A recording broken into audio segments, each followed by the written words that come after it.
Hello everyone and welcome back to Nintendo Everything Refresh, the mostly weekly news show where we keep you up to date as to everything new and exciting in the world of Nintendo.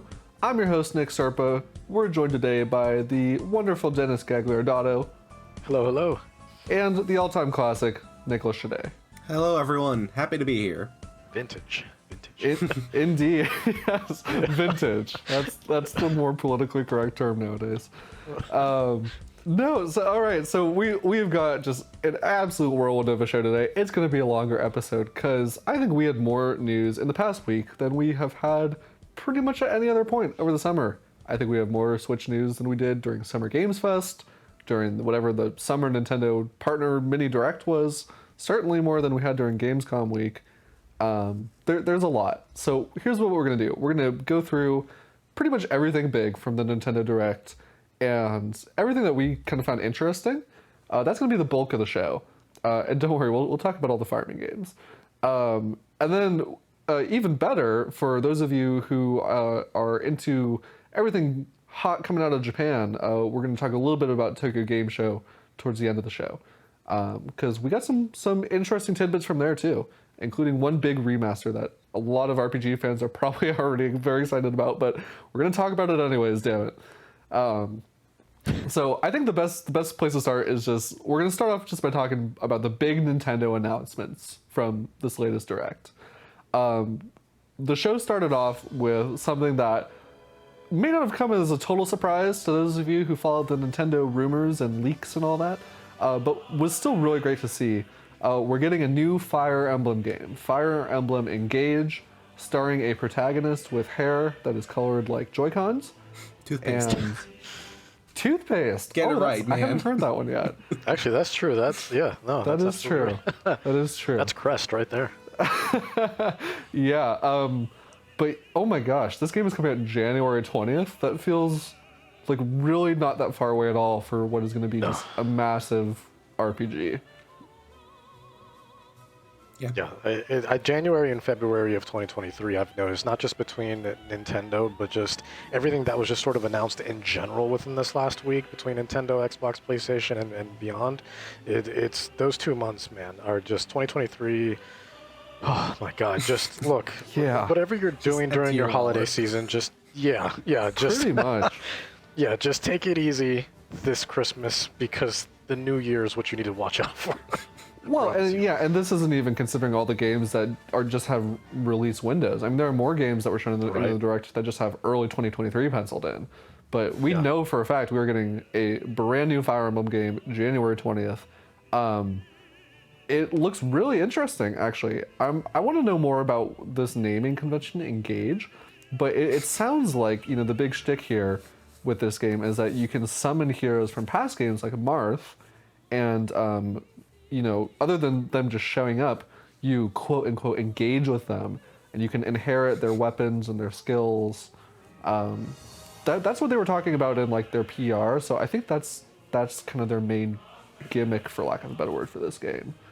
And I'm also just really impressed. Visually, it is a huge step up from Three Houses. Like, oh my gosh. Sure.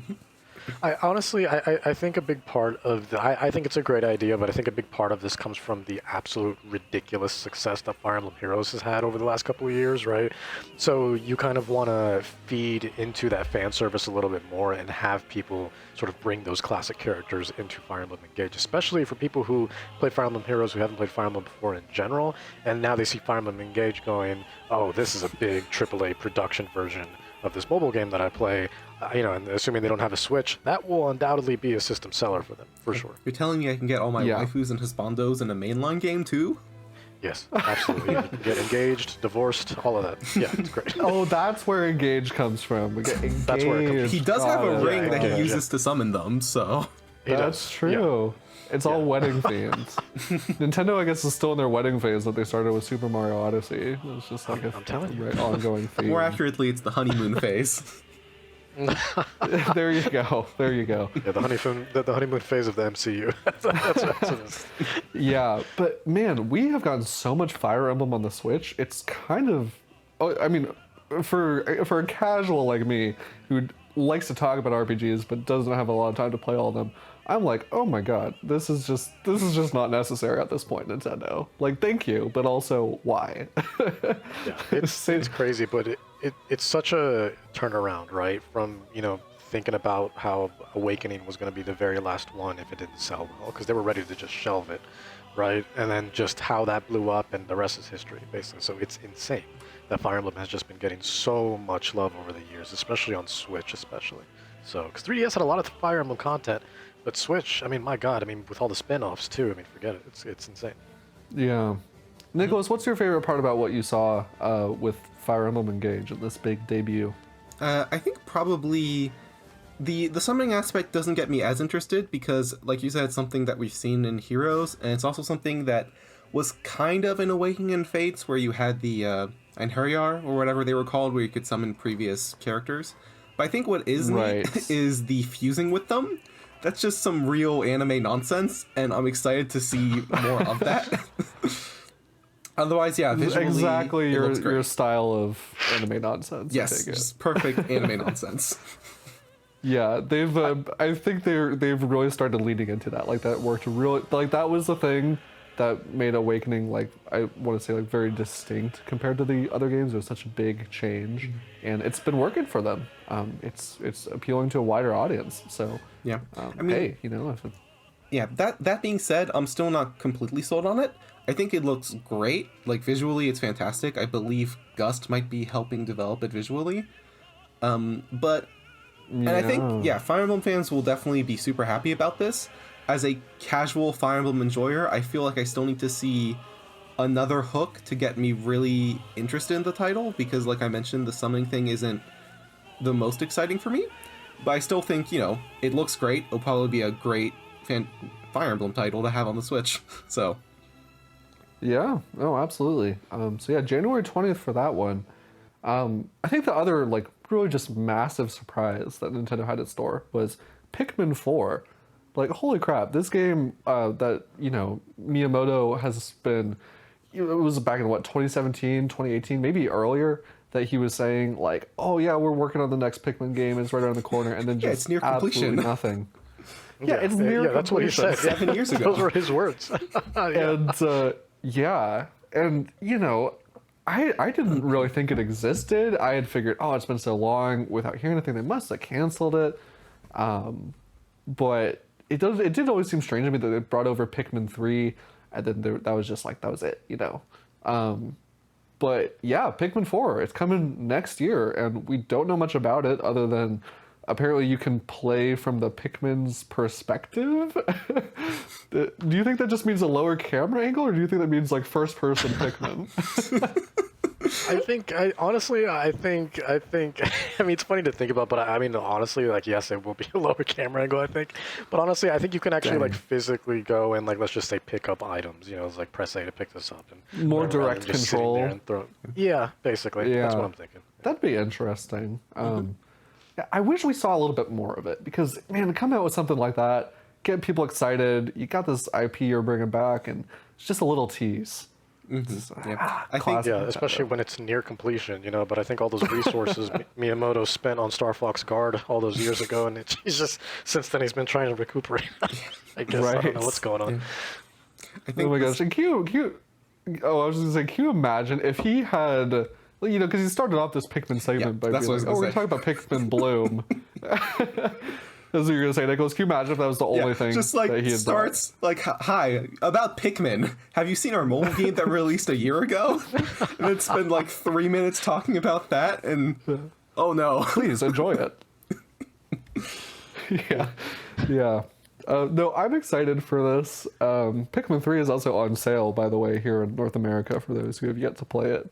Over on the eShop, and I'm considering picking it up. So, yeah, I'm definitely looking forward to that one. But really, I'll be more excited once we see more of it for sure. Another big announcement. This one came in towards the end of the Direct, and was definitely a surprise. A little out of left field, but what else would you expect?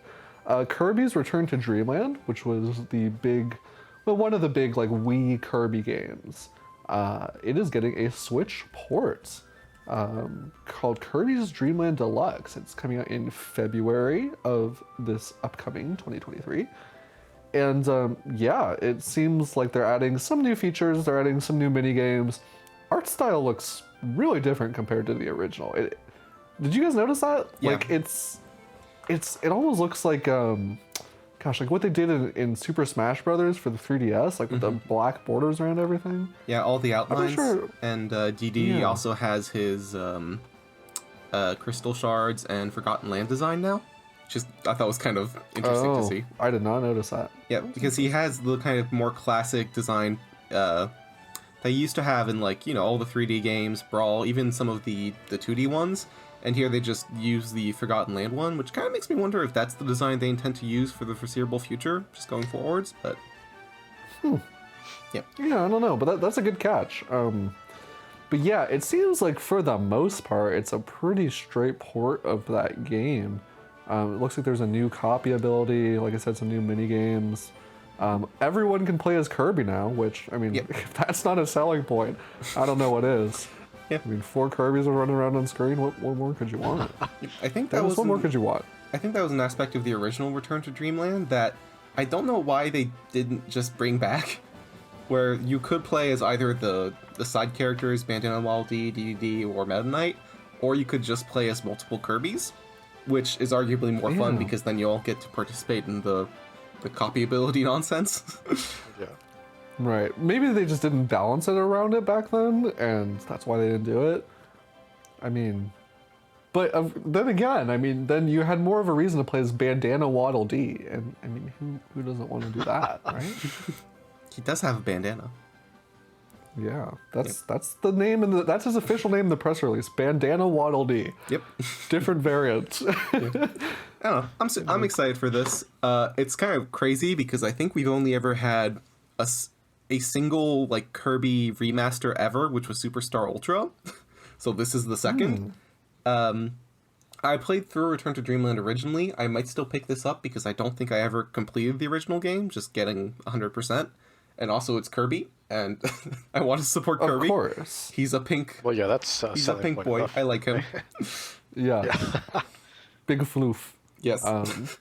Yes. No, I will definitely play it because I never played the original on the Wii. I was not a Kirby fan back in that point in my life. So The foolish but part of your life. I know. I have deep regrets, but I really do wonder just like why are they doing this now? It just seems so random. Yeah. Especially because I'm just happy it's this though, instead of like another like sort of like boss rush or like team fight thing, yeah. which thankfully the one that just came out, I don't know, the buffet one, that one, not Dream Dream Course. Buffet. That's the golf game. Dream Buffet. Dream Buffet. Yeah.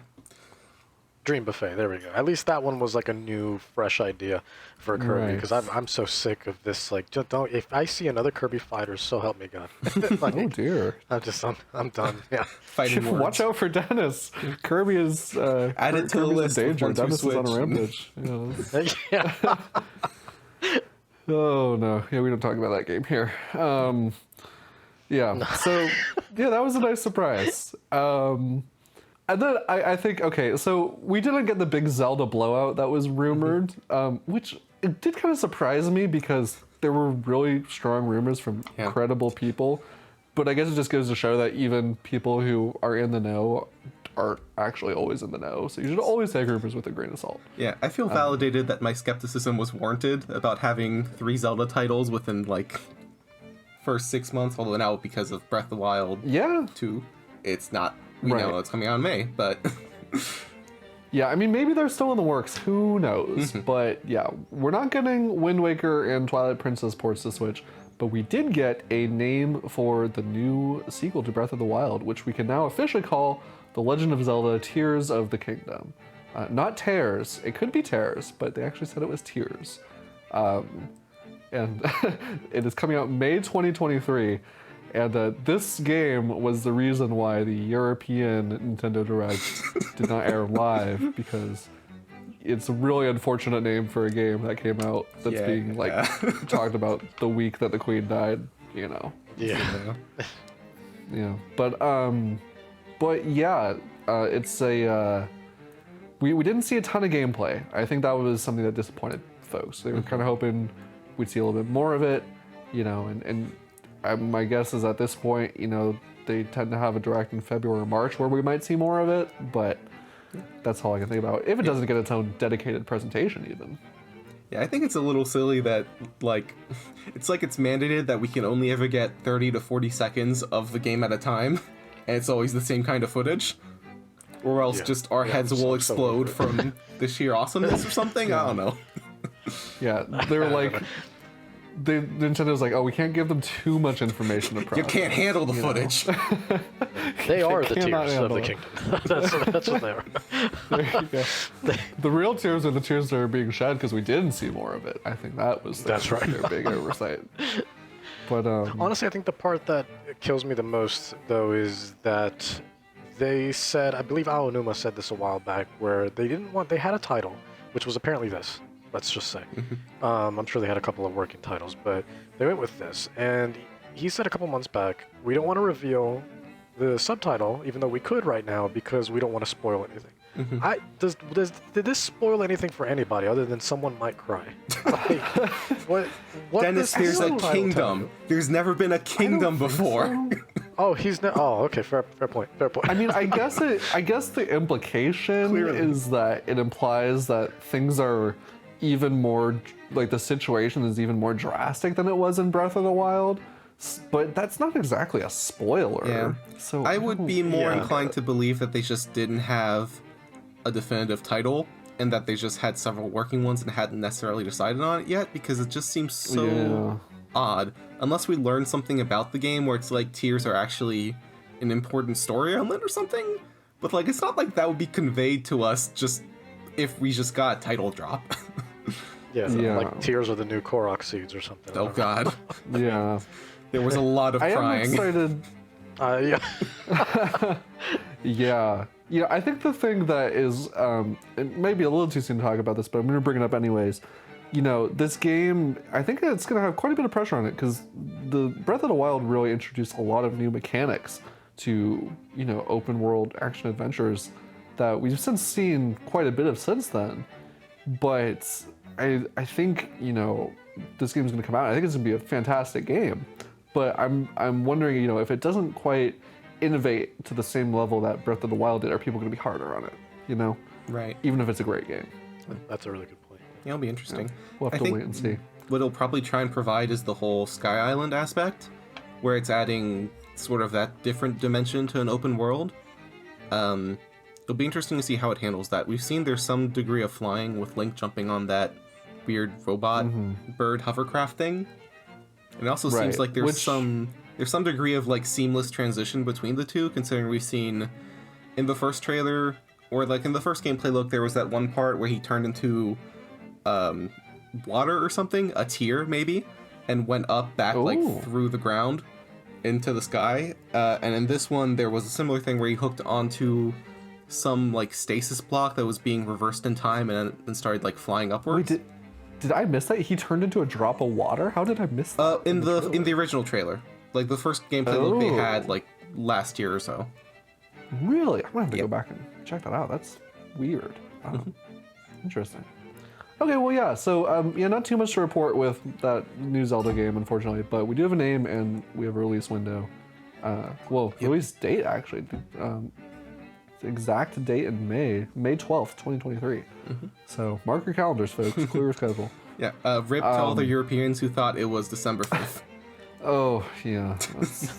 Oh, that's right. Surely disappointment. That's funny. Right. That is funny. Okay, one more big, I think, surprise announcement. So we did get some new Nintendo Switch online games for the expansion pass, specifically for the N64. Definitely some stuff in there that folks are going to get excited about. We've got 3 Mario Party games, which I'm sure is very exciting to some people. We've got Pokemon Stadium 1 and 2, which unfortunately will not let you transfer your Pokemon from the Game Boy games. They were very clear in their small text in the trailer. And 1080 Snowboarding, Excite Bike 64, Pilewing 64, all great things. I'm personally very excited for Pilot Wing 64. Like, please. But the big blowout surprise here was GoldenEye 007, the N64 first-person shooter developed by Rare that has been in licensing hell for God knows how long, is coming to Switch Online with online multiplayer, which is going to make some people very excited. Yep. It's worth noting that I think it's also coming to Xbox in some way. I don't know if it's through Games Pass or some other method. And it is. It doesn't have online for that version, only for the Switch one. Right. Yeah. Which, but interestingly, the one that is on Rare Replay, though, is remastered, though.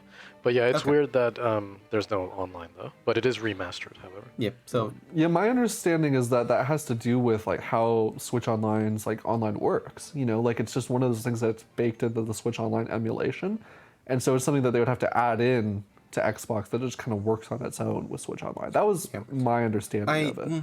I think it would have to be a little different. It's probably building on that same base, but assuming they have 4-player multiplayer, like the original game does.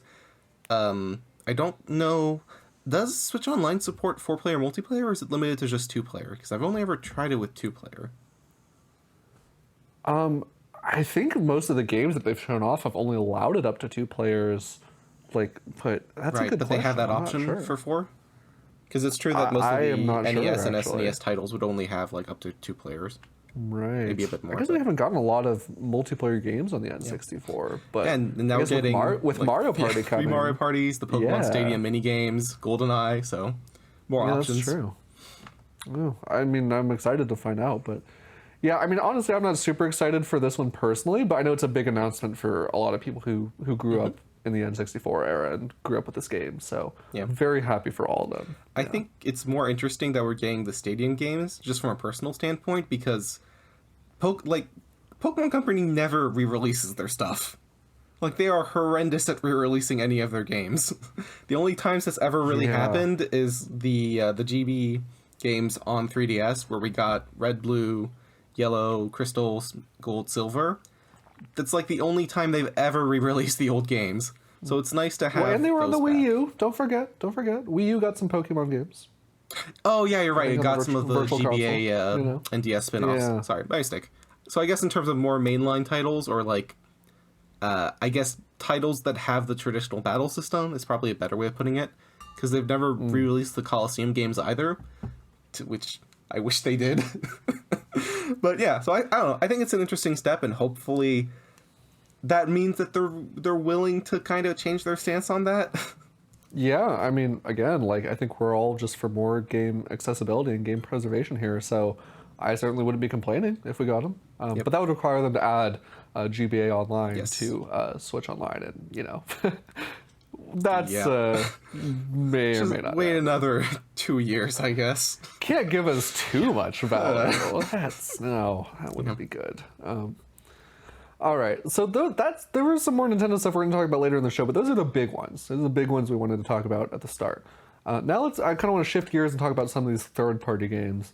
And there's quite a bit, so we're not going to spend a lot of time on all of them, but we want to mention all of them at the very least. Definitely the one I want to start off with, particularly because Nicolas is on this episode. Octopath Traveler 2, man. How are you feeling? Oh, I am elated. I expected nothing less. Several years ago, they had talked about how for Octopath they were making a mobile game for it, and they were making a sequel on consoles. And this was like in 2019, and there was just nothing on the console side, like on the sequel side, and I just assumed, maybe plans fell through, maybe they just turned that into Bravely Default 2 or something, maybe something got in the way. But no, out of nowhere, the Octopath theme plays, and the Square Enix presents, and it's just, I'm so happy. Yeah. Well, and you just played the first one recently, correct? Yeah, I'd originally played Octopath when it first came out, but I only played through the first chapter of each character, and I went back and played it earlier this year, I think maybe around March or April, and just completed it all the way through, and it's a fantastic RPG. It's so good, and this new one looks so good. It's building on so much of what the original did in terms of just having new locales, a new world, kind of a new era where this one is more industrial. they're bringing back like the whole crew, all the director, the producer, the composer are all the same. They had a 20-minute gameplay segment at TGS where they just showed off the game, and it was beautiful. The music is just as good. It's stunning. They still have all of the amazing, like one of the most defining traits for Octopath, for me at least, was the music, and especially how they used music transitions in the gameplay.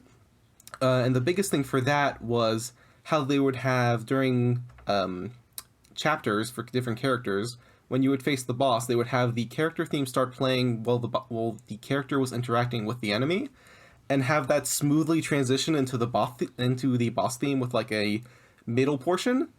And they showed that off in the gameplay segment where they just gave us a whole track of character theme transitioning into boss theme, and it still sounds just as good. It's just everything's so good. I'm just so happy about it. It looks stunning. It looks just I never get tired of looking at this HD 2D engine. Just never get tired of it. Yeah. It's gonna be one of those things that I think is just timeless. Yeah. And that game is also coming out soon, February 24th. Holy February, man. guacamole. See, I'm telling you, and that's what I meant earlier at the start of the show. We're like, January and possible. February of next year, and this was a big proponent of February, which is Octopath Traveler 2. Yeah. It looks incredible. That one has for sure. a vice grip on my soul, so I will not be playing anything else. Yeah. I feel you, man. All right, and Dennis, this is one I think you and I are both excited about. Fatal Frame, man. Give it to me. Yeah. Yep. So, that's it. okay. That's the one. Fatal Frame 4 was a Wii exclusive in Japan. Never got localized, even though apparently they had like finished the translation. It just never came out. Well, for some reason, I'm not going to question it. We were getting it ported to the Switch early next year. It's just, man, I am extremely excited. Let me tell you something. When that came up, because I noticed, oh my god, within those first couple of frames, I was like, no, like I Right? Those could tell right away what it was. Yeah, It was such a nice surprise. Like I did not. I thought Fatal Frame 5. I was like, okay, they're bringing over the last of the Wii U games. Great, love to see it. Didn't expect to see anything else from them, but I guess it sold well enough that they're like, all right, we're digging in deeper.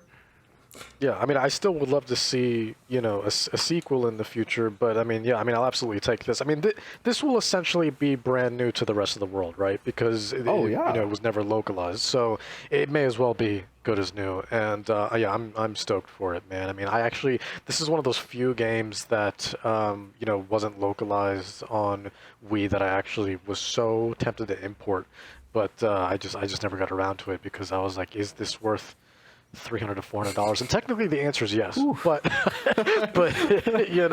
it's still one of those things where it's just like, let's be honest. I mean, I don't want a copy that I still can't do anything with because right because it's just a very pretty paperweight at that point. Unless you speak Japanese, but yeah. Well, yeah, that's true. Yeah, Right. And mine is very minimal, so it wouldn't have done me very good.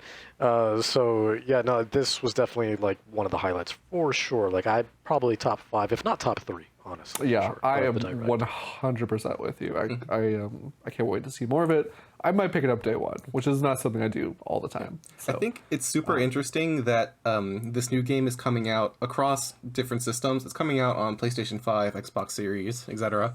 And it's partly Nintendo developed originally, which means we're going to get a game that's at least partly Nintendo developed on the other platforms. Yeah, I don't know if they developed it or if they just helped with publishing. That was the case for Fatal Frame 5.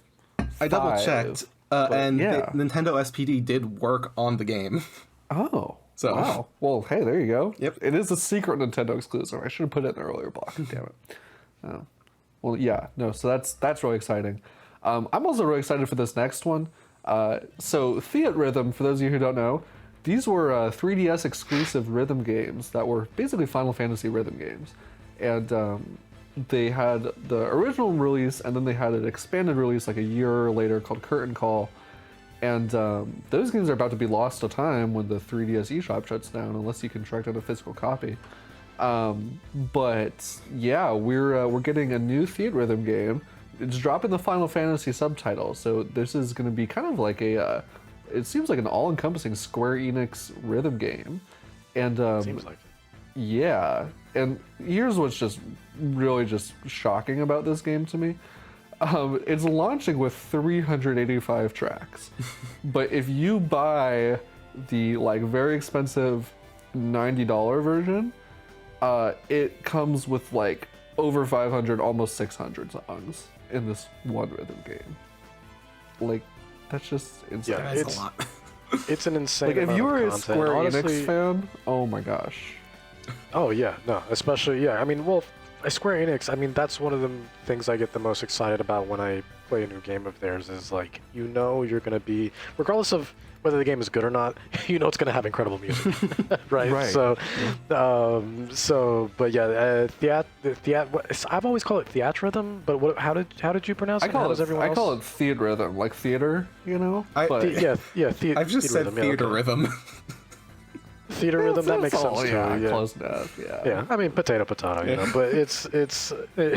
but I think I got lucky a long time ago where towards the end of the 3DS life cycle, in terms of it being sold, anyways, I got a copy of Curtain Call for like $5, and what a great $5 it was, like physically, because I couldn't put it down. I had such a great time with the great music. The art style always bothered me a little bit. I always thought it looked a little weird, but otherwise, I mean, the music and the actual rhythm portions of the game itself were really, really great. Yeah. Yeah, you can tell like it's like evolved from like a 3DS game for sure. Like that's where that art style came from, and like the way you originally played it on the DS was like with the touchscreen. So that's kind of I think. So I'm interested to see how that'll play on the Switch, like with button controls. Yeah. But Yeah. we'll find out.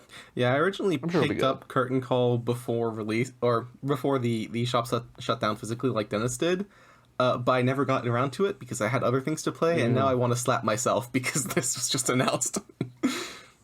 Right. Yeah, I did the same thing actually. I just bought a physical copy. Yeah, around the same time that they announced that eShop was shutting down. But yeah, now it's just gonna sit in my shelf in its wrapper probably. It is what it So, is. Why would I? Yeah. Oh well. Can't win them all. All right. Let's take a trip over to left field for a little bit. Here's something that I don't know why it exists, but I'm not gonna question it too much. So fitness boxing. For those, well, I think you can understand what it is. It's fitness boxing. We got 2 games on the Switch. Nintendo helped with publishing on them, so they're kind of that weird Nintendo kind of a Nintendo game, kind of a Nintendo game. We're getting a fitness boxing game with Fist of the North Star characters. You can't make this shit up. I'm sorry. Man, let me tell you how disappointed I was, because I honestly thought we were getting a port of Lost Paradise, because I played that on PS4, and that was the crazy. It's essentially move, though, Yakuza, right? but Fist of the North Star. Oh no, that yeah. No. Yeah. That's okay, yeah. It's essentially Yakuza, but with Fist of the North Star, because it was also developed by Ryuga Kotoku Studios. So, and I was really hoping we were getting that, but no, we got boxing. Yeah. Yeah. The full name, please, Dennis. Fitness boxing, you are already fit. Yeah. There- That. Fitness boxing, you're playing as someone who's already jacked to make you feel worse about yourself. Right. But like, okay, this I just don't understand. Like this game, there had to be like a team of executives sitting in a boardroom who are like, all right, what is the next game we're going to release on the Switch? The folks over at Imagineer who are working on this game. Who They're like, punches things? I know. Yeah, I know. Let's make a boxing game with this relatively niche, like, franchise, and yeah, put it in a Nintendo Direct. I don't understand, but It's wonderful though. yeah, it is wonderful. We also got a trailer for Atelier. Is that how you say it? Atelier? Atelier? I never know how to say it. I've always said Atelier, yeah, but Atelier. they said like Atelier or something like that. Oh, yes, It was really weird. Yes, in it's fancy. French pronunciation, I guess. Yeah. Yeah, there you go. Yeah, Atelier Ryza 3, Alchemist of the End and the Secret Key. That's a long name. But yeah, the Atelier Ryza games, I just pronounced it differently. The Ryza games, they are kind of like the newest series of the Atelier games, and they've all gotten great feedback. I haven't played them because it's really hard to keep up with what has basically become an annual RPG franchise at this point. Pretty much. I love that series though, man. They And, look- like, wow, they this was look one of great. those surprising announcements where I was like, we're getting a third one, because usually with every Atelier game, there's like a new protagonist, right? So you don't really They see might give you a direct sequel if you're lucky. Yeah. Yeah. Right. Yeah. So, but this was exciting very much for me. Yeah. But again, like, man, when are people going to find the time for all this? I don't know. That game is coming out February 24th, which, if I'm not telling you, man, another mistaken, February. is almost the same day that Octopath Traveler I think 2 it is the coming same out. day. It's also the same day as Kirby. Yeah, It's, that's a real yeah. problem. February is the new October. Oh, yeah. No, okay, yeah, you are actually 100% right. Octopath Traveler 2 and Atelier Ryza 3 and the new Kirby game are all coming out February 24th. This is not good. Okay, so yeah, that's all I have to say about that. And this was another one that was not technically a new announcement, but it was a very obscure announcement when it came out. But Dennis is really excited for this, and so am I. Master Detective Archives, Raincode, from the creators of Danganronpa, with seemingly the budget, more of a budget than what we got with the AI the Somnium Files games. Like symbolism up the wazoo, really unique aesthetic, and just really moody and stylish. Looks phenomenal. Yeah. The moment I saw that, I was like, that was definitely a highlight. That's top 3 announcement for me for sure. But the moment I saw it, I was like, I need this yesterday, even the week before yesterday. I need it in my veins as well. Just give me an IV. And I'm so excited for that, man. Like at the moment I see anything, from the Danganronpa team, I'm in. There's two series that I love more than anything, man, and that's Danganronpa and Zero Escape. Whenever I see anybody that's involved in either of those develop something new, I'm in. That's it. You say less, You're say a simple less. man. I'm in. Yeah, that's all Exactly. you need. Yeah. But yeah, I mean, I like every frame of this trailer. I doubt this was a Switch version, but still, I mean, every frame of this trailer was just drop dead gorgeous. Yep. So much style. It was almost a little overwhelming, honestly. I love it though. It looks phenomenal. I don't think I'm in the exact same boat as you two, but I have played the first Danganronpa and part of the second, and I think what I have played is absolutely fantastic, and I've really loved it. So I am very excited to see this. Based on what I've played of the first Danganronpa, like I said, this definitely seems like an evolution in terms of having these really open scenarios. And I also find it really funny that the main character kind of just seems like a male version of Kyoko from the first game. I noticed that also. Yeah. Amnesiac, point. detective, lilac hair, purple eyes, like...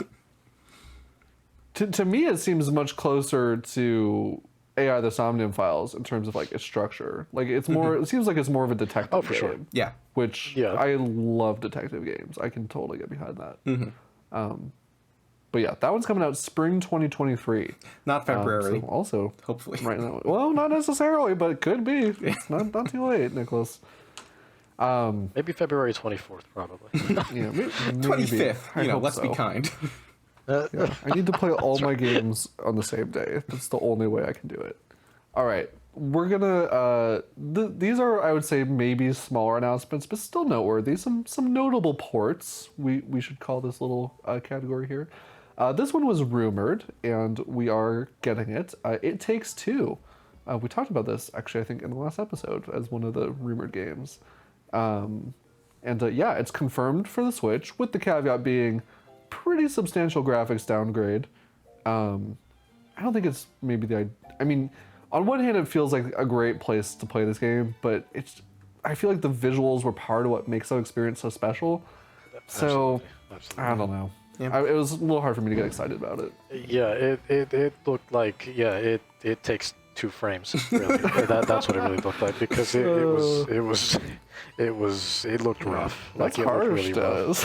Dennis. Yeah, well, But you're not I'm just calling wrong. it like I see it, man. That's it.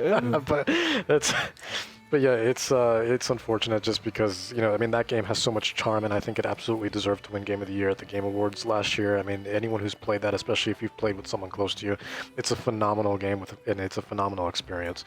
And yeah, I mean, this is one of those few games, like, sure, we don't need to all, raise our hands over, have pitchforks and torches over whether something's photorealistic or not. But the visuals were absolutely a big part in what made this game, I think, so charming and so immersive. And you're taking a big part of that away. And it doesn't look bad, and it might look better, on a smaller screen. That's kind of the caveat I'll throw out. But I like seeing that it seems to have the same multiplayer options as I assume the game has on other systems, where there's the whole one person can own the game and the other person can download like the Friends Pass, like not a trial copy, but something that just lets them play multiplayer with the person that owns it. I think that's really neat. I'm glad that that exists. I wish more games did something like that. Yeah. I mean, it's nice. It really works well for these types of like split screen games, like especially if you don't have someone in your household to play with. It gives you another way to enjoy it. So I do like seeing that they were able to keep that going. And that one is coming out. Furiously checks notes. February. Hey, February. There we go. I'm telling you. You can't make this up, folks. This is the real thing. Another indie darling also was announced to be coming to Switch. Tunic, the Zelda-like that graced the shores of Xbox earlier this year. Got really good reviews across the board. It's apparently quite a difficult game. You played it, didn't you, Dennis? I don't remember you talking about it. Yeah. No, Tunic was fantastic. I played it. It came to Xbox Game Pass day one, and I played it through there. And I couldn't put it down. I beat it in a few days. But yeah, no, what a fantastic game, man. I mean, for a game that like it didn't hold your hand, but the way that world was structured was just so beautifully done, and the level design is incredible, and the music. Don't even get me started on the music, man. It's phenomenal. Would you say it's a must-play for fans of Zelda-like games? Yes, but don't go in expecting something like Zelda in terms of difficulty, though, because that game is very hard. So you will, I don't want to say be punished because it's not Dark Souls, I was gonna say like hard in like a satisfying way, or hard in like a very punishing much way. No.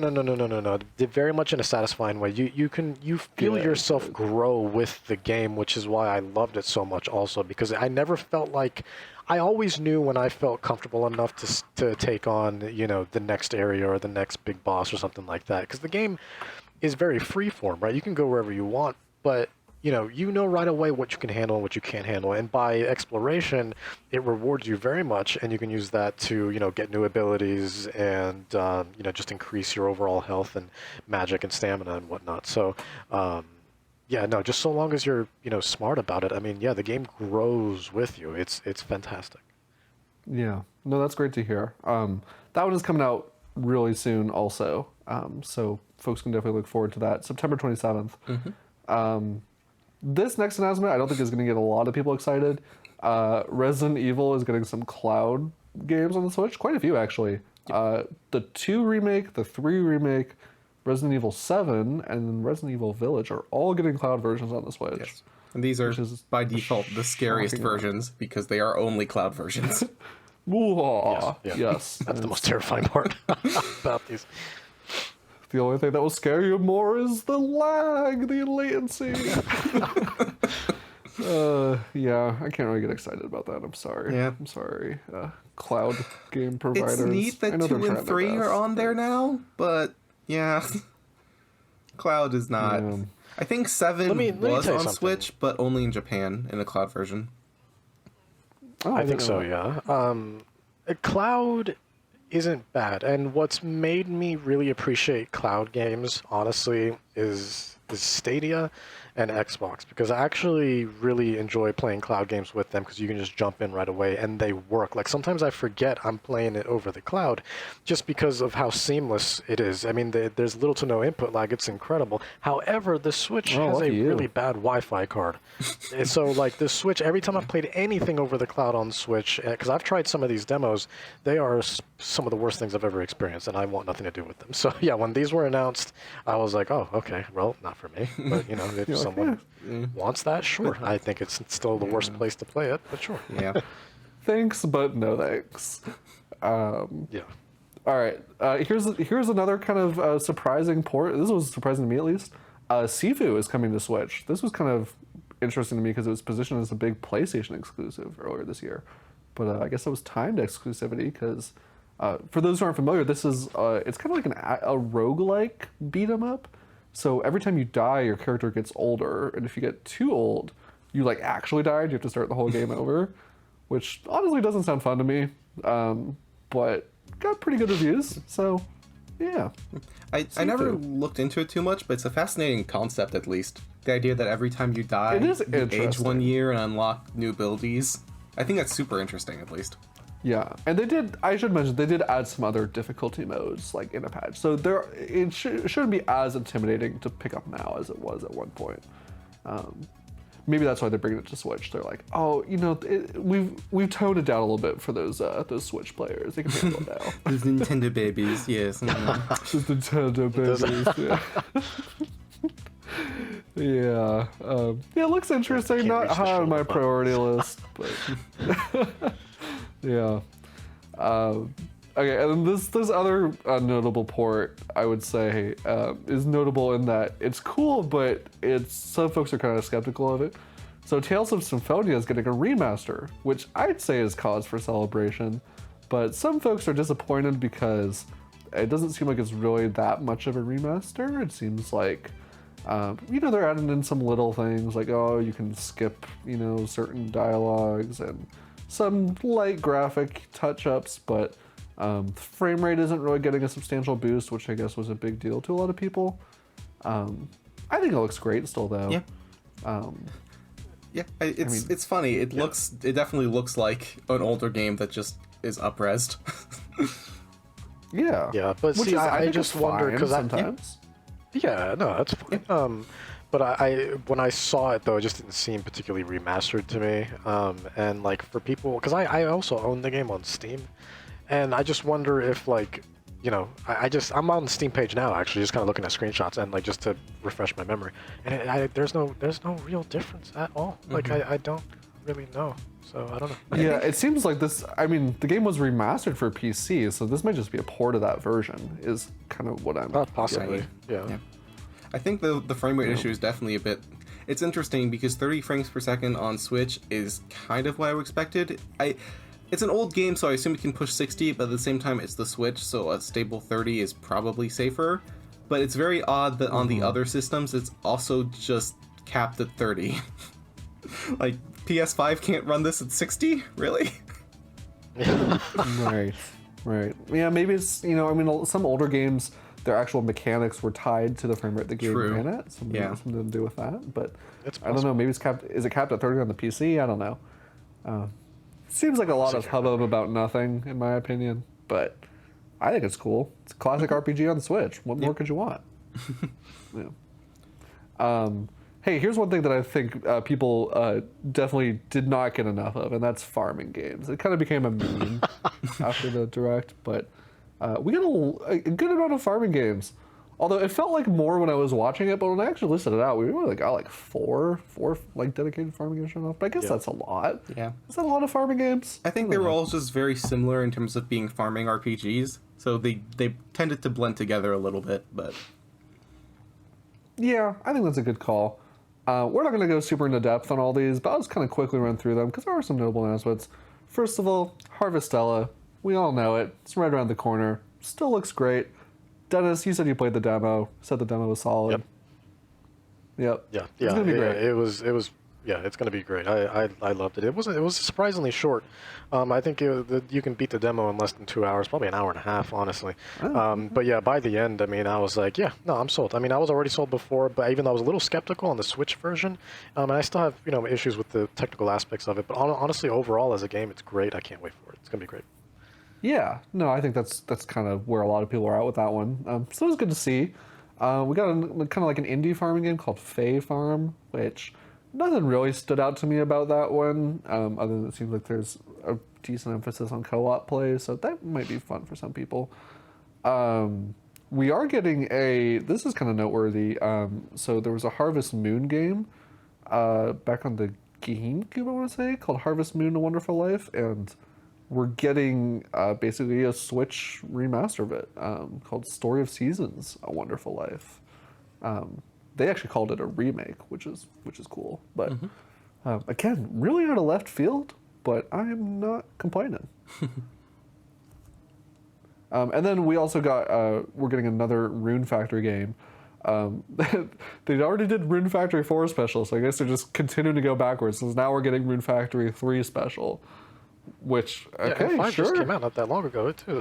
Yes, and 5 just came out to mixed reception, I'd say overall. So, but I think the real thing there that was noteworthy with this announcement was they did say they have a new Rune Factory series in the works. So we're getting more Rune Factory. Yeah, I don't know what that Which would is- be. Please hold your applause, everyone. Hold your excitement. Rune Factory Apocalypse. Zombie horror game. This No, the see, sixth I'll tell you what it's season. going to be. It's going to be a free-to-play battle royale Oh game. god. It's going to be Rune Factory Match 4. I mean, farming battle royale though, like new concept. That does sound kind of that's crazy. true. Yeah. You got Throwing some carrots and folks onions with at each other. shovels. You got pickaxe. Yeah, that's true. There's potential.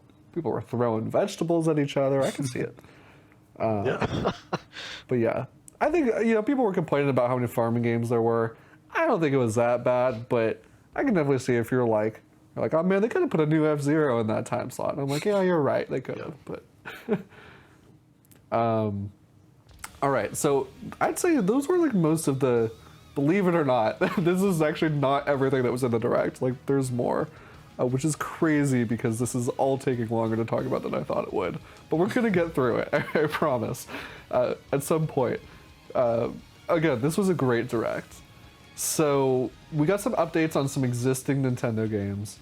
Xenoblade Chronicles 3, Expansion Pass Wave 2. Your wish was granted. Yep. Just literally the only thing I was asking for, so I was already happy like 5 minutes in. Yeah, that's true. That did come pretty early in the showcase. Yeah, I'm What do you think a about the little new surprised, honestly, that they announced it when they did, just because I thought it would take a little bit longer to have the second wave, since their deadline was the end of the year, and the game only came out, like, end of July. But, it looks great. I'm happy about it. Yeah, character design is a little strange to me, but I guess Yeah, like you like to say, like it's very anime. So It is a different character designer, is my understanding. Looking online, they did a similar thing to what they did with the Blade characters in Xenoblade Chronicles 2, where they had a separate designer come in to make the character, which I think is probably contributes to why they look a little out there. It'll take some getting used to, but some of the gameplay mechanics of that character seem pretty interesting, and there's a few lore things that I'm also really curious to learn more about. So yeah, no, I'm glad you're excited about that one. We also got a first look at Wave 3 for Mario Kart 8 Deluxe's new set of booster course tracks. Those are coming out this holiday. Didn't see much of it. I'm sure we'll get another trailer when that's a little bit closer. Yeah. We saw 2 courses. One of those is Peach Gardens from Mario Kart DS, and the other one is a Mario Kart Tour course that's called Merry Mountain, kind of holiday themed. So, I'm not really at the point where I'm getting super excited about these anymore. But maybe once we see what else is in the set. I think this was just a matter of them realizing people had gotten a little annoyed when they took so long to reveal all of Wave 2. So they're just making sure people know, Wave 3 exists. You can expect it in the holiday. Here's a tiny sneak peek. Yeah. We just want you to know, like, we'll keep you updated, basically. Yeah, it's coming. This grass isn't going to render itself. And then the other game there's a couple more actually. Gosh, it just never ends. Nintendo Switch Sports, we got a little update on golf. The update being that golf is delayed. Apparently it's just... What really is going on there? Like, Switch Sports already launched with, like, a relative lack of content. They announced one of their main modes, golf, which is a returning mode from previous, like, Wii Sports games. There's reusing tracks from previous Wii Sports games. And that's supposed to be coming months after the initial release. And then it got delayed an additional 3 months?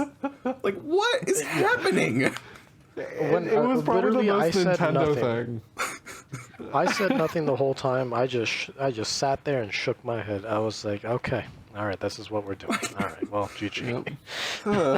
You're like, all right, at this point, everyone's just gonna forget about it. Golf is gonna release. No one's gonna care. Everyone's gonna move on with their lives. Yeah. Yeah.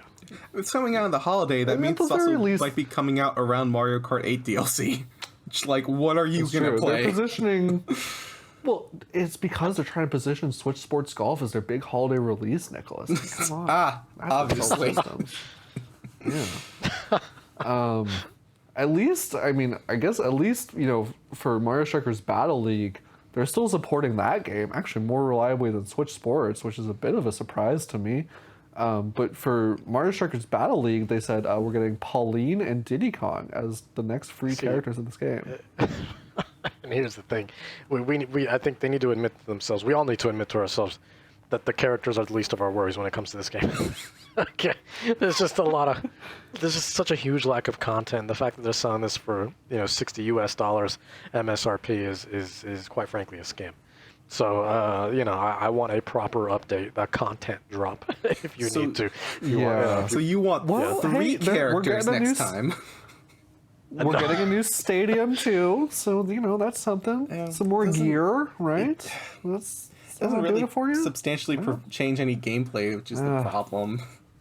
I just wish it had. Nintendo thought that would be enough. They were wrong. No, I'm with you. It'd been really nice to see more dedicated single player stuff in that game. Doesn't seem like we're gonna get it unless it's gonna be like a paid DLC, but that would go over really well. Yeah, I'm paid sure. $90 for a single player campaign. Yeah, my God, some balls they gotta have to do that. My Lord, I would boycott that game so hard, more than I do now.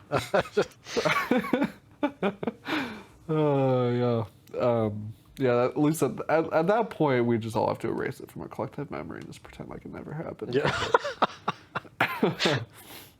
And then perhaps I think the biggest surprise, believe it or not, guys, Splatoon 3 is getting a Splatfest. I don't think anyone could have seen that coming, right?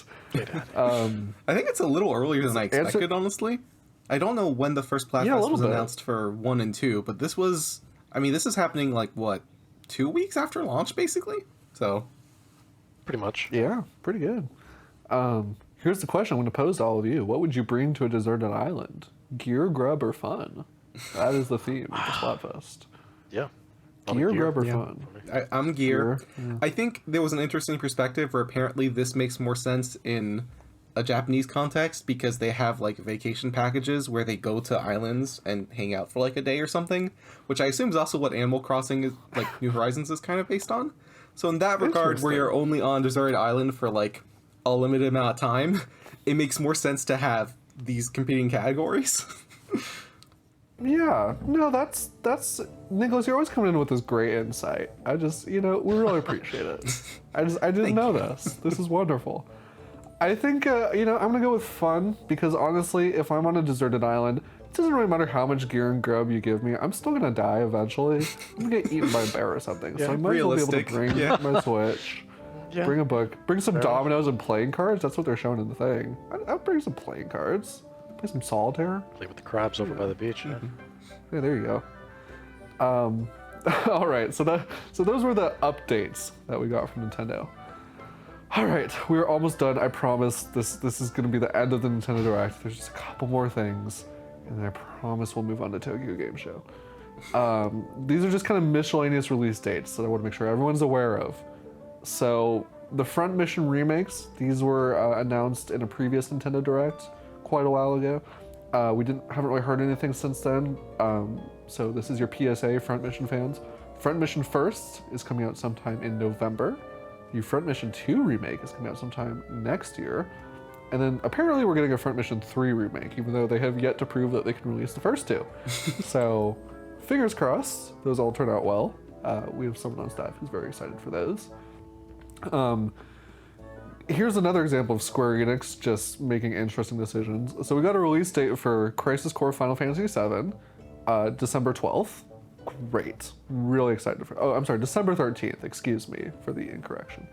But yeah, really excited for that one. We're also, believe it or not, this is going to shock everyone, we're getting another Square Enix RPG like on almost the same day, on December 15th, we're getting. Yeah. We're getting Romancing Saga Minstrel Song, 2 days after Crisis Core. That's Pick your side. I think that's absurd. Yeah, basically. Like, Square Enix needs to chill. That's the only thing I have to say about that. But yeah, I'm actually very excited for both of those games, and I'm probably only going to play one of them, and that is sad to me. But it's okay. We'll survive. And then just one thing that we didn't see in the Direct that Nintendo did comment on after the fact. So not a release date. Sorry to get your guys' hopes up. Advance Wars 1 and 2 Reboot Camp. Hey, you guys remember that game? Someone asked, and they were like, hey, where's this game?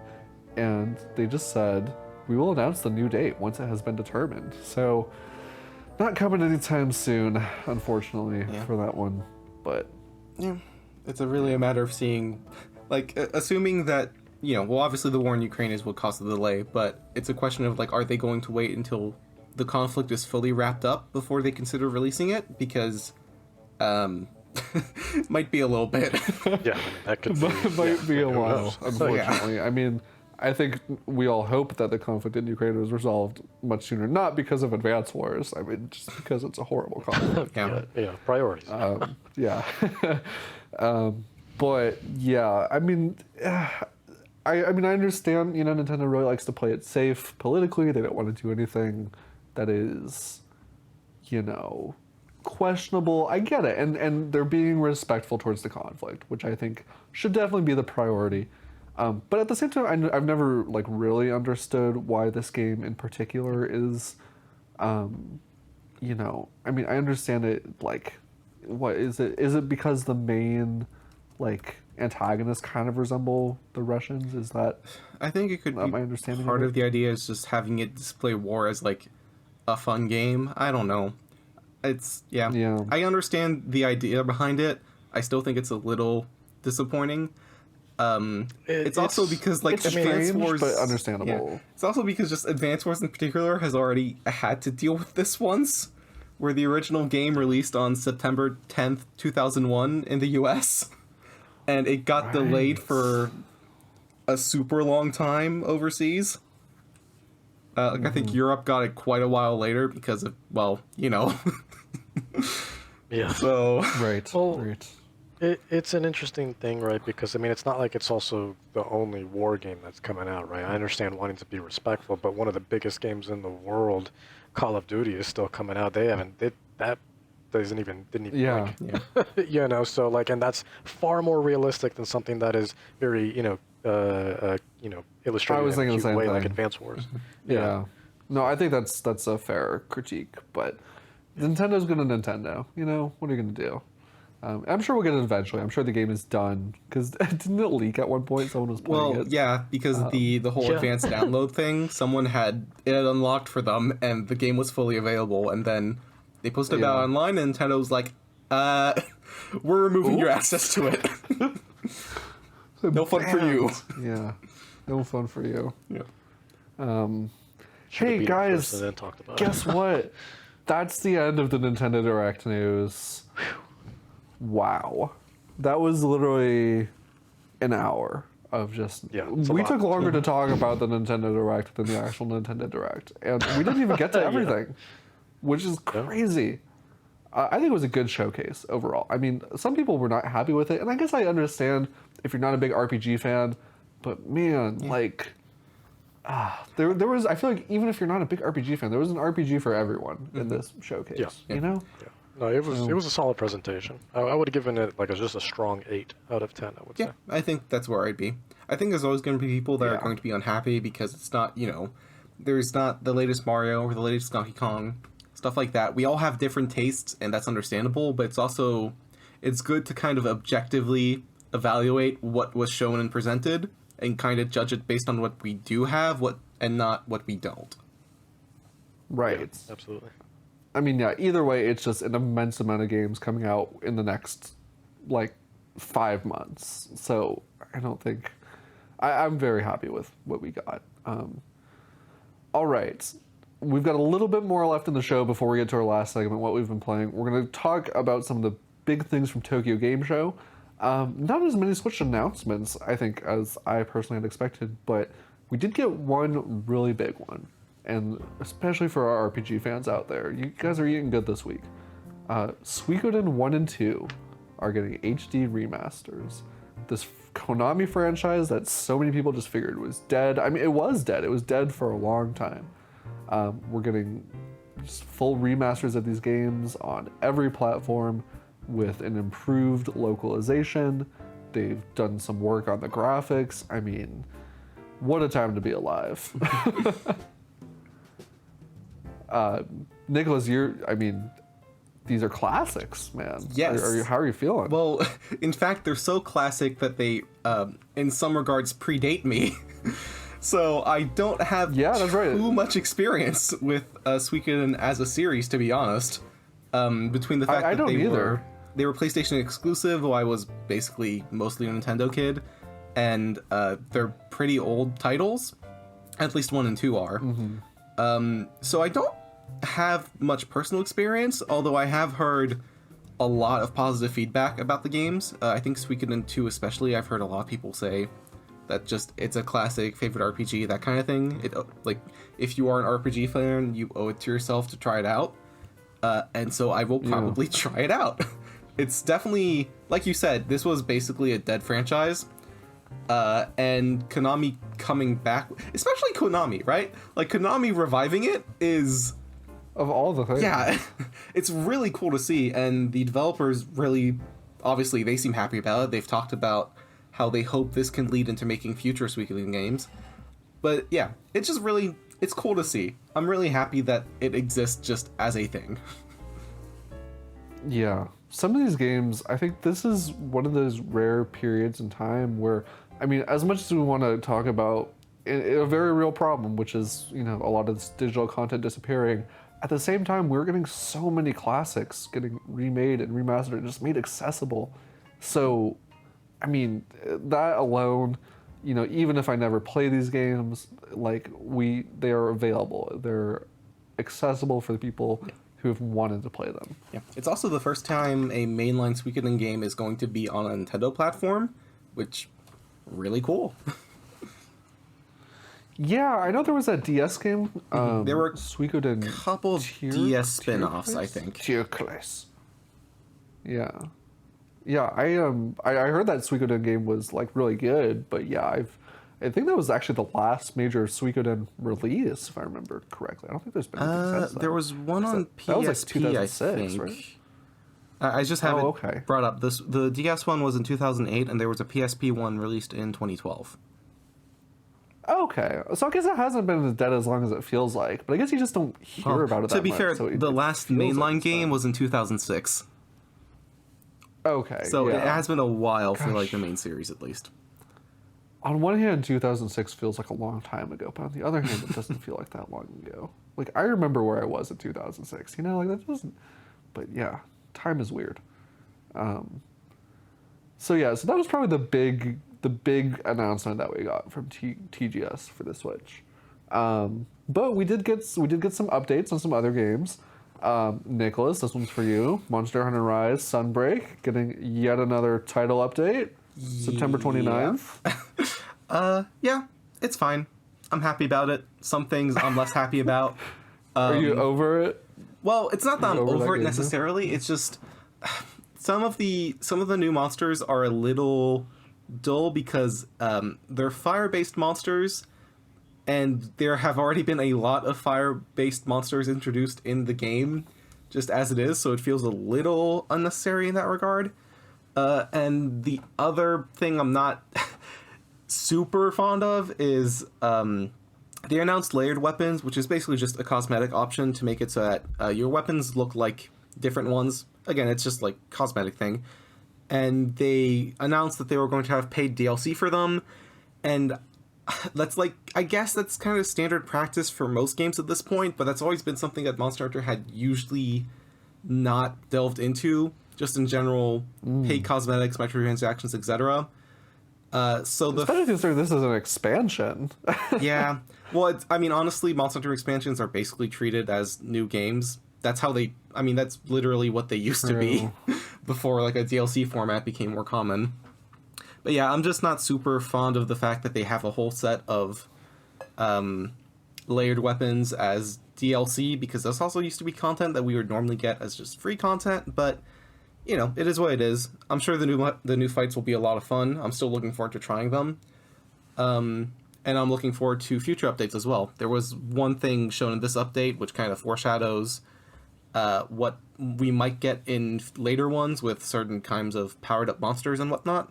So, yeah, I'm still excited for it. I'll definitely try it out. Yeah. I mean, it doesn't look like, honestly, essential content to me, but I guess for folks who are still really invested in the game. Yeah, it's mostly just something extending the lifespan a bit. Like, hey, here's a few extra monsters, here's a bit more content, quests are a bit harder. Yeah. Just more stuff to do. Which, gosh, like, if you're a new player in this game at this point, you have so much to enjoy. There's a with lot, those games. especially because Base Rise got a few updates as well. It's a lot. Yeah. The other another game we kind of got an update on. This is another Capcom event, Mega Man Battle Network Legacy Collection. This was announced a while back, and this is noteworthy because it's bringing the Mega Man Battle Network games to the Switch and to other platforms. A lot of them, actually. Let me just count how many Battle Network games we're getting. 1, 2, 3, 4, 5, 6, 7, 8, 9, 10 Mega Man Battle Network games. I did not even realize there were that many. It's a shocking amount. Yep. I mean, honestly, I'm super happy though. And it does seem like they're putting a good amount of production value into it with the menus, the fact that they're bringing back online, which is a big thing that they mentioned. I think people have talked about. I'm not super familiar with the games, but apparently it had like downloadable event chips, kind of like, you know, your downloadable event Pokemon from that series. And I think they were asked if they were going to do something with that, and there are plans to address it in some way. So you'll still have access to like those old limited time events in some way, which is cool. Yeah. I'm not a... Dennis, are you a big Mega Man guy? Is this enough Mega Man I've always for you? appreciated it. I've always... Is it enough Mega Man for me? It's it's plenty actually. But I've always appreciated it, and I do dabble in a little bit here and there. Though honestly, I'll admit it's the spin-offs and stuff that I'm usually more, or Mega Man inspired games that I actually appreciate more than actual Mega Man. Like I love Azure Striker, for example. Oh my God, those are fantastic. Man of culture. And yeah, and like Mighty Gunvolt and things like that. And Mighty But, Number like, 9, right? actual, okay, well, let's not go that far. Oh, Nicholas. Sorry. Okay, well, here's the thing. I beat that game, so I tried liking it. Okay, I beat it. I tried liking it. But yeah, unfortunately, it did not work out. That game, well, it's a game. But yeah, it's The game of but in all terms time. of right. But Mega Man as a whole, I mean, I dabble in it here and there. These ones in particular, though, I played a long time ago. Like, my God, probably like, I mean, I can't even remember. I was probably 10 plus years ago through an emulator, and I really enjoyed them actually. So now, like, being able to revisit that in an official capacity is really exciting. Yeah, I don't know. Probably because it's a spin-off. I don't know. Mega Man itself has never really excited me because to me it's always just felt like a typical. I'm not crazy for boss rushes and stuff like that. So, but it's the spin-offs that really appeal to me, and this one included. So yeah, no, I mean I'm looking forward to it for sure, and I would very much like to get my hands on it. Yep. Yeah. All right. I'm a little... Yeah, I go- just wish that Capcom wasn't still doing their whole, we're going to release this Legacy Collection, but we're actually doing Legacy Collection 1 and Legacy Collection 2, and if you buy a physical, you only have one on the cart and the other's a download. Because Yeah. just... Yeah. That annoys me. Yeah, it's all these separate collections do get a little hard to keep track of. I just want there's so everything many of them at this on one point for Mega cart. Man. It's the only reason I bought Mega Man ZX Collection physically is because it was all on one cart. Yeah. Oh gosh, like when they released that Kingdom Hearts All-in-One collection, it was like every Kingdom Hearts game like on one disc for the PS4. Oh man, that made me happy. Yeah. Just for the sake of simplicity. I like when stuff like that happens. All right, one more trailer to talk about. Sonic Frontiers, also right around the corner, coming in November. We got a new trailer for this game. We have clearly gone away from the pensive Breath of the Wild style commercials, because this trailer just had This was a rock very music Sonic blared trailer. underneath. It was an extremely Sonic trailer, which actually I was like, oh no, I liked where they were going with the other stuff. Like, don't give me this. Give me meditative, mysterious Zelda. I don't know. Yeah. But yeah, I'm so gotten- excited for this game. I can't wait to review it. Honestly, I'm looking forward to it. It's gotten a lot of positive feedback. I think especially in Japan, people were mentioning how pass-on games never usually got like huge crowds at events in Japan, and this one was just the entire queue was filled. So I think there's definitely a lot of hype around this. The fact they showed off Supersonic, there's been so much does not talk hurt. about it. Yeah. Yeah, there's just been so much conversation about it. People are just so curious. Like, I need to play it for myself to get a sense for how it's going to be. If it's going to be good, bad. That alone, I think, is going to get them a ton of sales. Just because curiosity, you know? Yeah, I think recently Sakurai, well, quote unquote, endorsed it. He said that he was thinking of buying it, but after trying it out, he said he's definitely planning on buying it. So that probably doesn't hurt in terms of good publicity either. Big praise from the man Yep. himself. So he's got good taste too.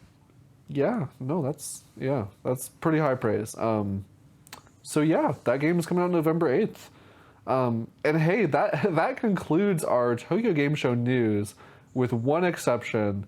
So we got a lot of Yakuza news at the showcase. Oh my god. Oh my gosh, Dennis, this was just the best. We got 3 new Yakuza games announced We're eating good. We're eating in good. like a Nick. I'm telling you. 24-hour period. Oh yeah, I'm telling you, it stole every announcement. I was like, I don't know what else happened this week. All I heard was Yakuza. I'm good. Like, Man, that's all I heard. I'm actually a little annoyed about it in the sense that like I was just getting to the point where I was like, oh, I'm so close to getting caught up. I was so close to getting caught up on this franchise, and you're going to drop 3 more games on me. Oh, you can't do that to me. But I'm also grateful. Yeah, it's conflicting emotions. Absolutely. But hey, Switch fans, you don't have to worry. Don't worry. The Yakuza You don't have to hide your producer, he came kids. out, he said, no. He said the games are, he's hesitant to put them on the Switch because he says the games are just too underground. They're too underground for the Switch.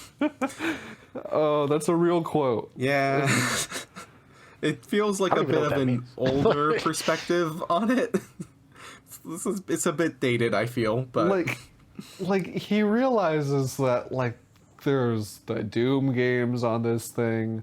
There's games that are basically anime porn on this thing. Like, this is not. This is. much, yeah. We have exited the days of Nintendo being like a sacred space for family-friendly games. Bayonetta is releasing in October and it's like basically a Switch franchise at this Bayonetta, point. Yeah, pretty much. So, yeah,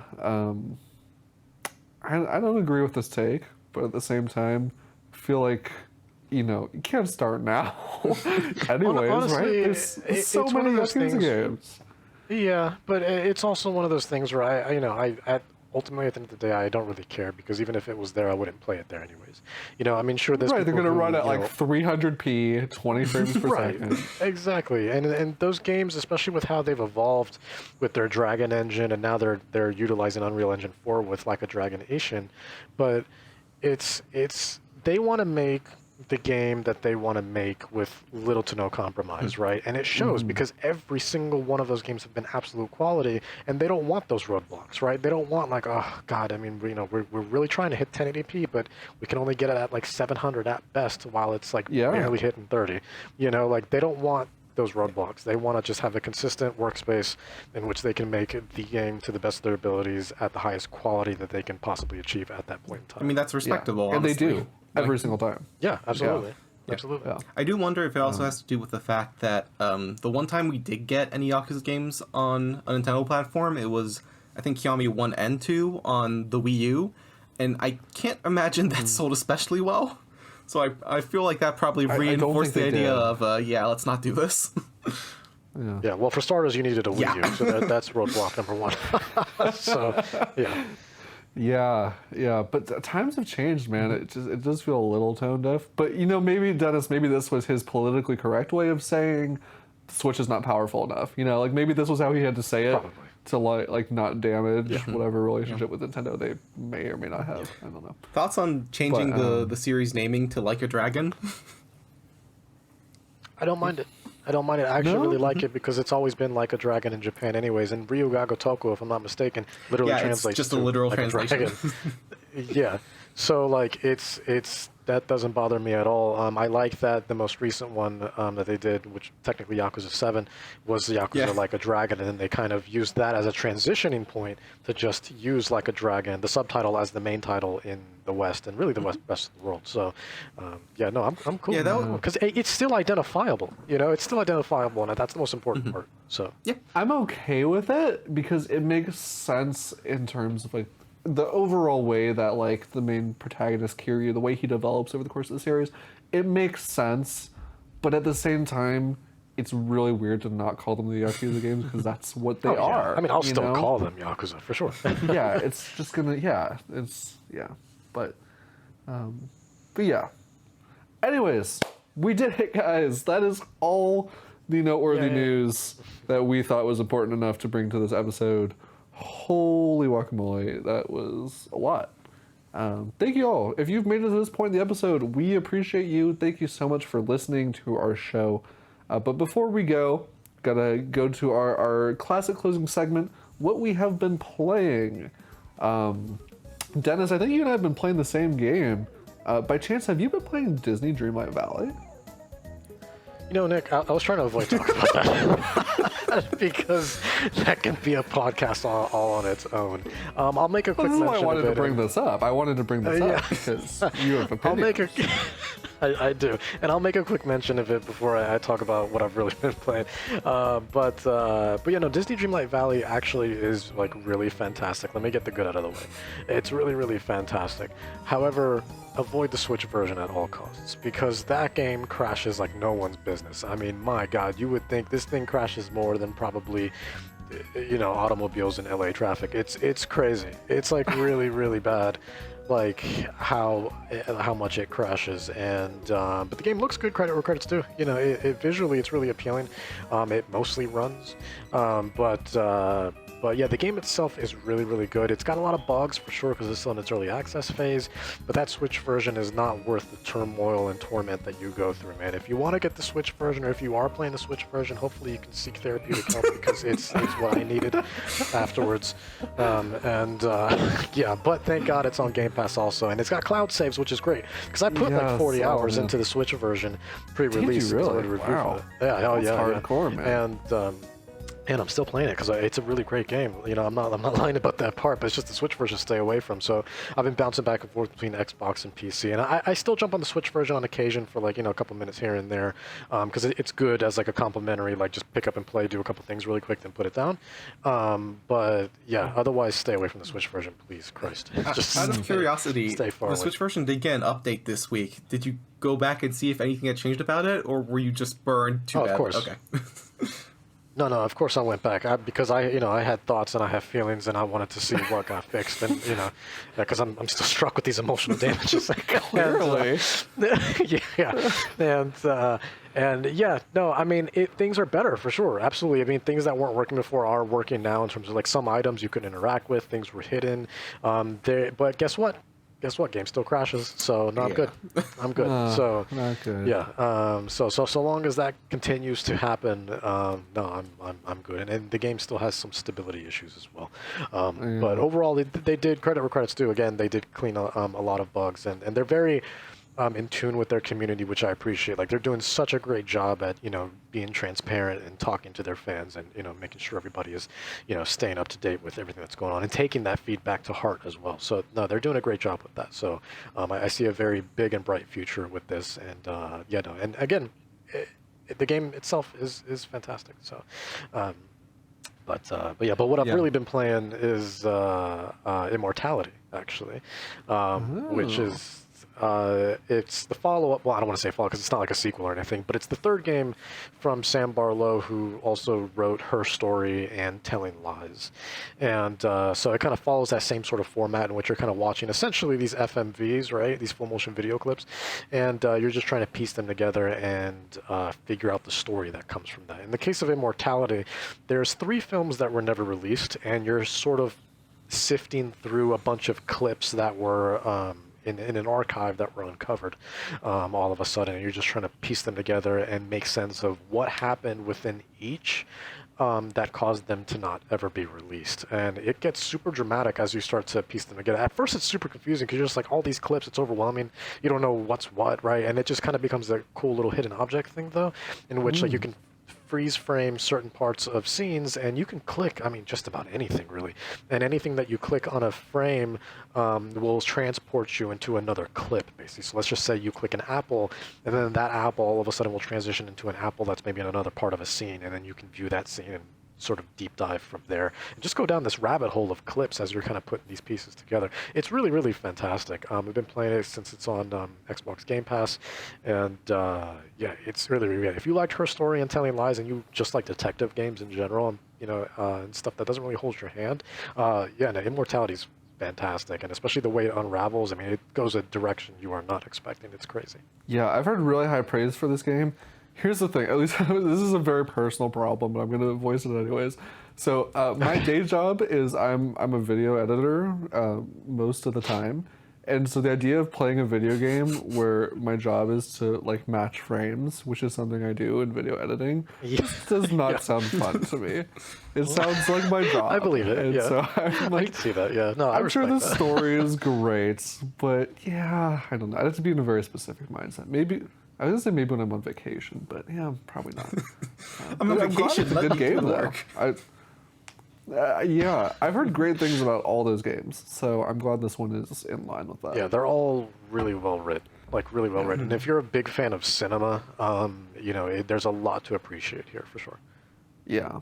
I'll just throw in mine since you mentioned it, Dennis, or since I brought it up. I've also been playing Disney Dreamlight Valley, and I'm with you on it being a really good game. I love the loop, which I'm not normally one to get into like the grindy style loops, but it never really feels like a grind just because of how satisfying everything is. Like in a very similar way to Animal Crossing, like you never really get tired of the fishing or the mining or the farming because it's all just done so elegantly with just these just all the really satisfying visuals and sound effects. So that I love. I really like the way they incorporated the different Disney characters. I'm not as far as you are in it, but so far it's all really done. I love how when you have like dialogue options when you're responding to characters, and you can just be an absolute jerk. Like you can just be like, Yeah, it's pretty great. like Mickey Mouse will be like, oh, Minnie disappeared and I'm really sad about it. You can just be like, oh, I'm sure she's fine. Yeah, like she doesn't care It's about you. fine. Don't worry about it. She'll come back eventually. Like, Yeah. gosh, have you no soul? Yeah. So that's been great. But I'm really not. I know this is how they're gonna make their money, but I don't like this whole battle pass system that they're doing for the cosmetic gear because it just feels like it's the kind of thing where unless you were really playing every day, which is I'm sure what they want you to do, you're not going to unlock everything and you're really going to want to spend some of your premium currency to get it. At this point, you can't actually buy any of the premium currency, so there are no microtransactions. But when the game launches, that's going to change.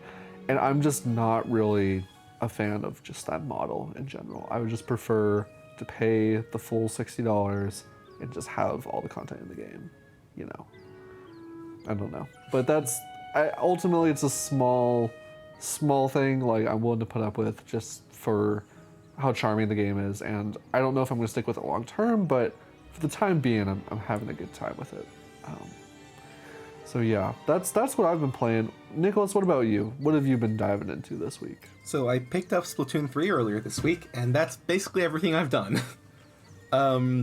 Hey, Yep. no, that's good. Right in time for the Splatfest. Yeah, just in time. Honestly, it feels really good. The first thing I did was just play a few battles to unlock some basic things, and then I jumped into the single player for pretty much the rest of the week. And single player is so good. I think it's almost worth the cost of entry just by itself. It does. That's great to hear. Yeah, it's definitely my favorite out of the 3 games. Octo Expansion might be slightly above it because I think it did the concept first in terms of just how it's structured, but this one's really, really good. It does this amazing sequence where in the first 30 minutes of the game, you play through like 4 stages and it's structured identically to like the first and second game's hero mode, which is, kind of dull, to be frank. And then after those first 30 minutes, you fight a boss and suddenly you get like a title card and it fully opens up and the game just morphs into what it actually is, into, the full open setup. And it's really fun. It's really well done. The story is the wackiest thing out of all the games. The ending is just amazing anime nonsense, and I would be remiss, or I would be loath to spoil it because it is just absolute insanity.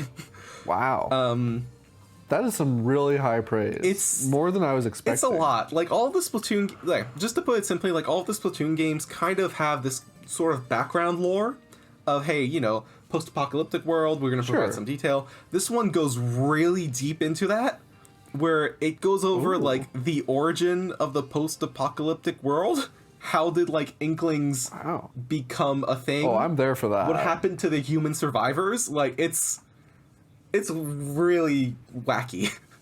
And everything... That's cool. Yeah, everything else around the single player is just great too. It has a fantastic exploration component that's more emphasized than it was in the previous 2 games. It just feels super fun, super open. So single player, definitely worth it. The multiplayer is great too. A lot of it is just kind of standard Splatoon multiplayer. Salmon Run feels great. Just being able to toss eggs makes a huge difference and makes everything feel a lot more dynamic. Everything else in the single player is great. Wait. This may be a rookie question, but toss eggs? Oh, like, what does this mean? So in Salmon Run, the main goal of the mode is you fight... It's a PvE mode, 4 players against waves of enemies. Yeah. You beat bosses. When you beat bosses, they drop golden eggs, and you bring them back to a basket in the center of the map. And in 2, you had to physically run through the basket every time. Whereas here, they added a method of just tossing them longer distances, which just makes getting some back way easier and less tedious.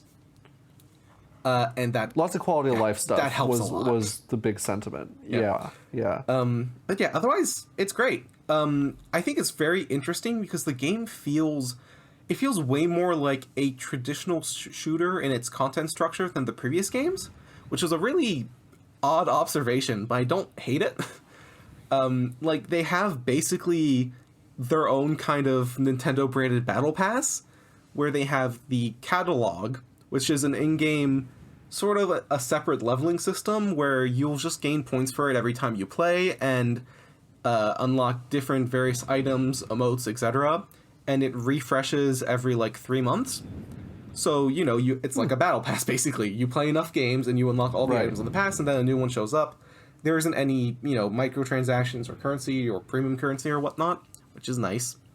But yeah, it seems like they're experimenting and making it more like your average shooter in that sense. They have incentives for playing every day, where like your first one a day will earn you more points for your catalog, or you have certain items that you purchase where your first time you purchase them every day, it's going to be cheaper. Just a lot of sort of little incentives like that. That honestly, like I said, I don't mind because they don't feel like they get in the way. It doesn't feel like they are artificially gating content away from you. It just feels like, hey, this is all the content you do have, and you'll be able to get it a little bit faster, a little bit easier if you do come back and play. I think they just do it in a way that doesn't feel too intrusive, essentially. Sounds like they're just trying to make the whole loop a little more engaging. Yes, and honestly, like for they're doing a good job of it, in my opinion. It does feel engaging to play and unlock things, and like there's several different unlock levels, and there's the whole customization with the your name tags basically and the lockers. There's a lot.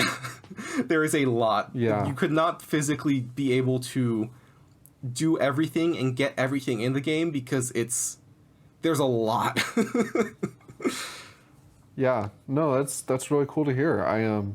Yeah, I've heard so many good things about Splatoon 3 that I mentioned this last week, but I played the original Splatoon, really enjoyed that, and then I was like, oh, I want more of this, but I was like, I had heard what you were saying, Nicholas, was like, oh, Splatoon 3's story just goes even deeper into the lore, and I love that kind of stuff, so I was like, all right, I'm going to bite the bullet, and I picked up Splatoon 2, which I'm also playing through, and hopefully I'll have it finished by next week so I can talk about it some more.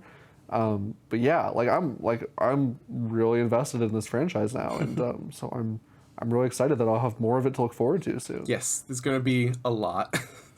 Game's gonna probably get tons of support over the next few months. So, well, the next 2 years, I think they've said. So, it's gonna be a lot of Splatoon. That's what they said. Yeah, pretty much in every direct going forward is what you can expect. Would be my guess. It's just every single direct, you're gonna have your Splatoon. Yeah. All right, folks. Hey, that is our show. Thank you so much for sticking with us for this extra long episode of Nintendo Everything Refresh. This has been episode 25. And hey, thank you, Dennis, Nicholas, for all the great conversation this week. Yeah, of course. Lots to sink your teeth into. Hope you all enjoyed the whirlwind of news as we did. I don't expect next week to be as crazy, but I've said that before and I've been wrong, so... Anything can happen. Anything You're lucky can we're happen. just Nintendo, because if we were everything, we'd be talking about dear. GTA 6 right now. Oh, okay? God, yeah. Everything that happened with GTA 6, okay? Oh, yeah, that's the whole episode, yeah. Yeah. Probably not coming to Switch, though, so I think we're good. No, yeah, so yeah. But yeah, no, so as always, thank you everyone who has been listening to the show. Thank you to those who have spread the word. If you like the show, please spread the word. We're always trying to get the word out. We are on every streaming platform, probably, well, maybe not all of them, but most of them. And we're on YouTube, so that is another option. Probably where you're listening to us now, but go check us out on other platforms and spread the word. And we will be back next week with everything new and exciting in the world of Nintendo. Thanks, guys.